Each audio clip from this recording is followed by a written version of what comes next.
Good morning and thanks for joining us on the midweek edition of TVC Breakfast. I'm Veronica Dan-Ikpoyi. I'm not here alone. I have Kemi, Fola-Adeyemo. It's a beautiful Wednesday morning, Kemi. Indeed. Despite the few queues. by the queues, they get longer. We made it here. Yes, we did. Absolutely. We did.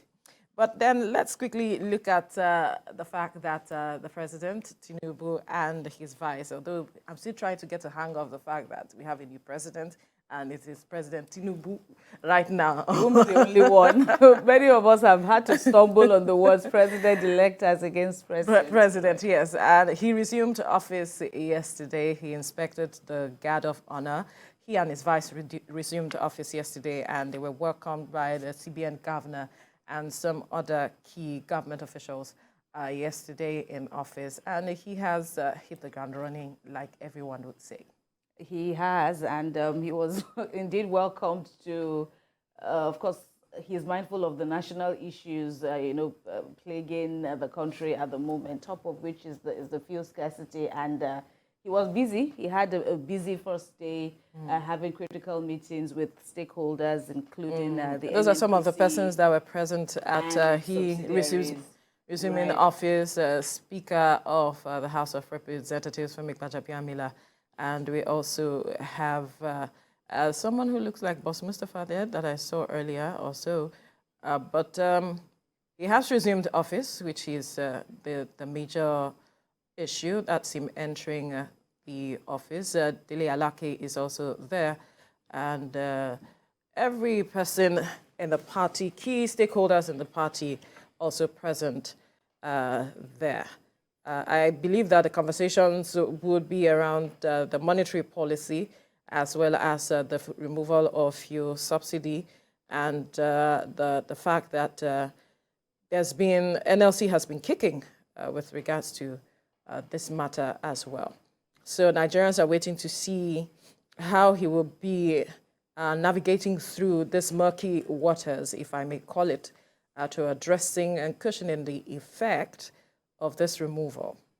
Yeah, we understand that the Vice President, Shettima, had earlier resumed, and so he led the delegation of dignitaries to welcome the President on his first day of office. Like I was saying earlier on, of course, part of the big stories of Tuesday, I wanted to say Monday, but Tuesday being the first day of the week yesterday, there was also the unsettling story or report about the DSS and the EFCC, the DSS shutting down the offices, the Lagos office of the EFCC, and the President also gave a directive on the issue, ordering that the EFCC office be open, and any issues between both federal agencies, by the way, should be settled between them amicably. So yes, hitting the ground running is, I'm trying to get a stronger word now to express the tasks before him, especially with all the various reactions to his inaugural speech on Monday. Of course, the fuel subsidy removal issue is also one biggest on everyone's minds right now, and an interesting way of looking at it. Some analysts will say, come to think of it, Nigerians voted for the issue of fuel subsidy kind of unanimously, because Atiku Abubakar of the PDP talked about the need to remove it. Same for Peter Obi of the Labour Party, and they weren't alone on the need to do so. And the President didn't exactly say anything new about the issue of removing fuel subsidy. But of course, it's a critical time for him. And I'm sure that today will also bring about more activities, from the presidency, as well as other critical areas that need to be addressed.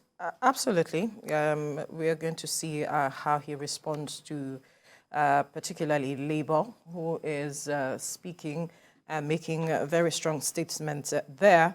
I believe that perhaps he will be having conversations with them, and also how looking at the monetary policy, because there are those who are experts who are talking about he might be using the monetary policy to address this matter of cushioning the effect of the removal of the fuel subsidy. But whichever direction he goes, Nigerians are waiting to see how he addresses this matter head on, and we hope to see some response from him later today.